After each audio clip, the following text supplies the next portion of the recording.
నాకు వచ్చినా చాలు అనుకొని వెయిట్ చేస్తారు. కానీ ఇద్దరికి ఒకేసారి ఈ బెనిఫిట్ అనేది ఇవ్వడం జరిగింది. సార్ మేము కోచింగ్ కి అప్పుడు వెళ్ళామండి. డిఎస్సి 2003 కోచింగ్ తీసుకున్నాక ఒక 2 నెలలు ఖాళీగా ఉన్నాము. అప్పట్లోగా మాకు నోటిఫికేషన్ వచ్చింది. అప్పుడే చంద్రబాబు నాయుడు గారు మంచి పని చేశారు అనుకున్నాం ఆ టైంలో. ఇద్దరికి జాబులు వచ్చాయండి ఆ టైంలో. వచ్చిన తర్వాత మేము సిపిఎస్సిలోకి వచ్చేసాము. ఇప్పుడు మాత్రం మాకు ఈ విధమైన ఓపీఎస్కి రావడం చాలా ఆనందదాయకంగా ఉంది. ఉన్నంత కాలం మేము ఇంకా మా దేవుడు కూడా పక్కన ఆయన ఫోటో పెట్టుకొని పూజ చేసుకుంటామండి. కృతజ్ఞతలు. ఒక్క చంద్రబాబు నాయుడు గారు సీఎం గారు తీసుకునే నిర్ణయంతో ఆనందంతో చాలా మంది మాట్లాడుతున్నారు. ఆనంద బాష్పాలు చూపిస్తున్నారు. మేము 20 ఇయర్స్ నుంచి వెయిట్ చేస్తున్నాం అండి. యాక్చువల్గా నేను ప్రైవేట్ బిఎడ్ కాలేజ్లో చెప్పేదాన్ని. బిఎడ్ కాలేజ్లో జాబ్ చేసేదాన్ని. శాలరీ బాగానే ఉండేది.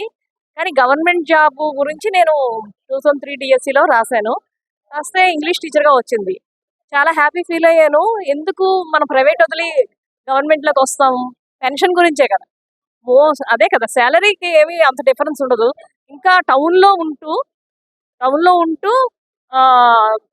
ఉద్యోగం చేసుకుంటూ హ్యాపీగా ఉండే ఎక్కడెక్కడో ప్రయాణం చేయాలి. అయినా సరే మనకి గవర్నమెంట్ అంటే సెక్యూరిటీ, పెన్షన్ గురించి ముఖ్యంగా. కానీ పెన్షన్ ఉందనే అప్పుడు ఎగ్జామ్ రాసాము. చూసరికి సిపిఎస్లోకి అయిపోయి ఆ రోజు నుంచి ఇంకా వస్తుంది, వి షల్ గెట్ అని ఉండేది నమ్మకం. కానీ రాను రాను ఇంకా సిపిఎస్ కటింగ్ కూడా అయిపోయింది. సో ఎన్ని గవర్నమెంట్ మారాయి, మేము పోరాటం చేస్తూనే ఉన్నాము, అడుగుతున్నాము.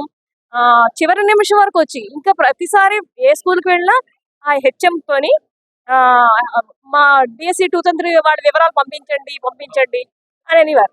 పంపిస్తుంటే అప్పుడు అయిపోతుంది, ఈసారి అయిపోతుంది అనుకున్నాం.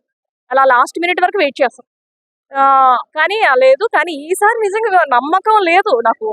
నిజంగా అయిపోయిందంటే నమ్మలేకపోయాను. చాలా హ్యాపీ మాట నిజంగా.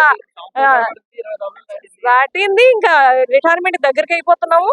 నిజంగా మనం పొందుతామా లేదా అని అనుకున్నప్పుడు నిజంగా అది ఎన్నో ఏళ్లుగా చూస్తున్న కళ నెరవేరింది. చంద్రబాబు నాయుడు గారి దయ వల్ల ఆయనకి సర్వదా మేము కృతజ్ఞులని. ఇంకా దీని గురించి మా డిఎస్సి సోదరులు 2003 వాళ్ళు ఎంతో ప్రయత్నం చేశారు, ఎన్నో కష్టాలు పడ్డారు. వాళ్ళకి నిజంగా మా కృతజ్ఞతలు.